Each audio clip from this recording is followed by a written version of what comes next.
السلام عليكم ورحمة الله وبركاته. اهلا بكم في قناتي. النهاردة ان شاء الله هنعمل بسكوت الشاي. يعني البسكوت ده سريع تعمليه بكل سهولة، يعني مش هتاخدي فيه وقت. مقاديره كلها موجودة في البيت والنتيجة ممتازة جدا، هتعجبك على الاخر. ياريت تحضري الفيديو للاخر عشان تعرفي الخطوات.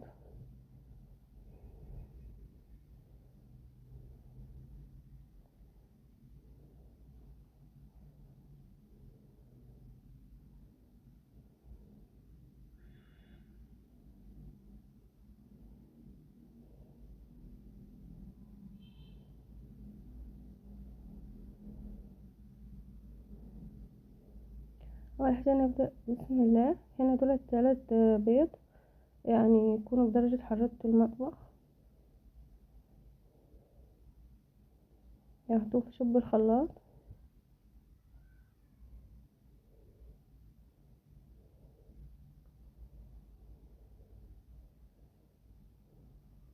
بعد كده نحط عليهم 3 ورقات فانيليا، يعني فانيليا. انا كل بيضة ليها كيس.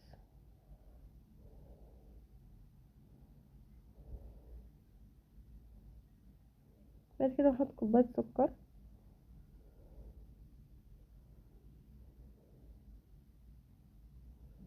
بعدين نضيف نص كوباية زيت،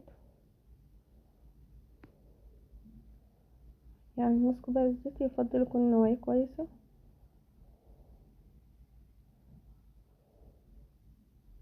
بعد كده نحط نص كوباية سمنة، يعني السمنة تكون سايحة تكون باردة.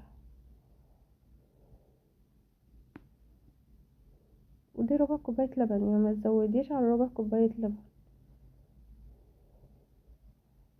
بعد كده نضربهم في الخلاط. بعد ما نضربهم في الخلاط مع بعض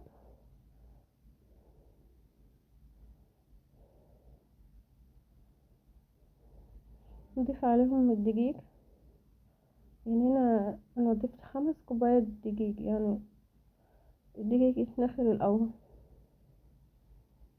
حطينا كوباية التانية،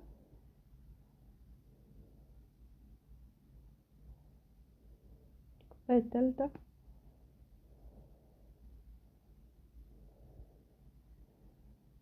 دي الكوباية الرابعة.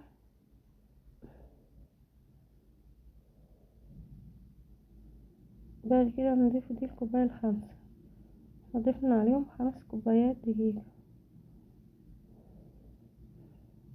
بعد كده ده بيكنج باودر نحط معلقة صغيرة مليانة، يعني ما تزوديش عن معلقة صغيرة عشان ما يرفعش معاكي، يعني معلقة صغيرة بس تكون مليانة. وبعدين نطفي المعلقة ملح بس. وهنا معلقتين سمسم، يعني اختياري، يعني انت عايزة تحطيهم حطيهم، مش عايزة براحتك. وممكن تستبدلي معلقتين السمسم، ممكن تحطي مكانهم جوز الهند، يعني براحتك برضو. بعد ما عجننا العجينة هنا ده الصينية يعني ده زيت، يعني ده الصينية، يعني دهنة خفيفة عشان يما البسكوت ما يلصقش فيها يعني. بعد كده تدهني، يعني مهم تدهني ايدك زيت، يعني تدهني ايدك خفيف كده زيت عشان العجينة ما تشبكش في ايدك كده، يعني تبقى سهلة معاكي وانت بتعمليها كده. يعني تعملي القطعة زي ما انت عايزاها صغيرة عايزاها كبيرة براحتك، بس اهم حاجة انك تفرديها، يعني ما تضغطي عليها جامد، تفرديها عشان ما تعلاش معاكي بزيادة في الفرن.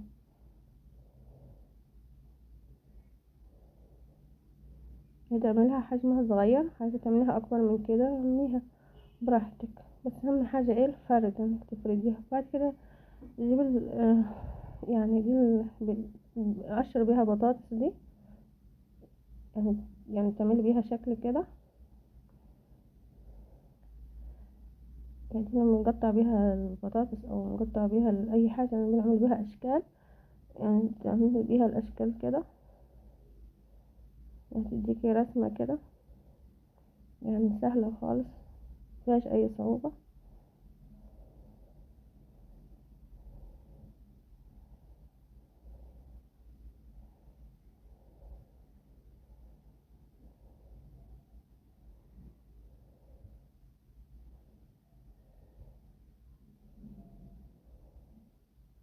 يعني بتديكي بعد تديكي شكل حلو كده.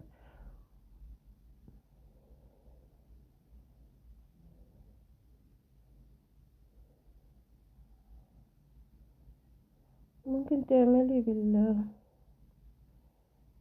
تعملي برضو شكل بدي، اللي هي تحت الكحك دي، ممكن تعملي بيها شكل برضو كده، يعني تعملي يعني نظام هلال كده.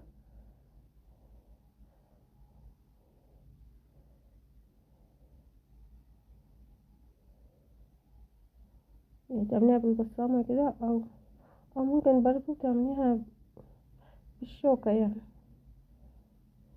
او ممكن تعمليها بالشوكة، بس اهم حاجة تدهني الحاجة اللي بتعملي بيها زيت الاول عشان ما تمسكش فيها. وتعمليها بالشوكة برضو، تعمليها خطوط كده بالشوكة، يعني اي اشكال، يعني اي اشكال اللي عندك بتعملي بيها عادي. بس وبعد كده ندخلها الفرن على درجة حرارة يعني 160، يعني تاخد معاك 20 دقيقة.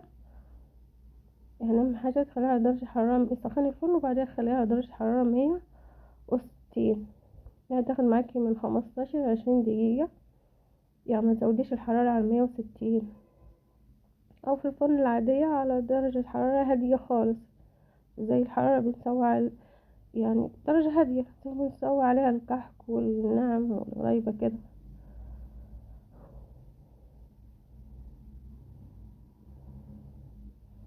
بس هنا بعد ما تستوي يعني بتبقى ناجحة جدا، وطعمها يعني هيعجبك على الآخر. بس أهم حاجة ما تزوديش الحرارة في الفرن عن 160 درجة، أو تعمليها درجة هادية خالص زي ما بتسوي عليها البيتفور مثلا كده، خليها درجة حرارة هادية على الآخر. بس شكرا على المشاهدة.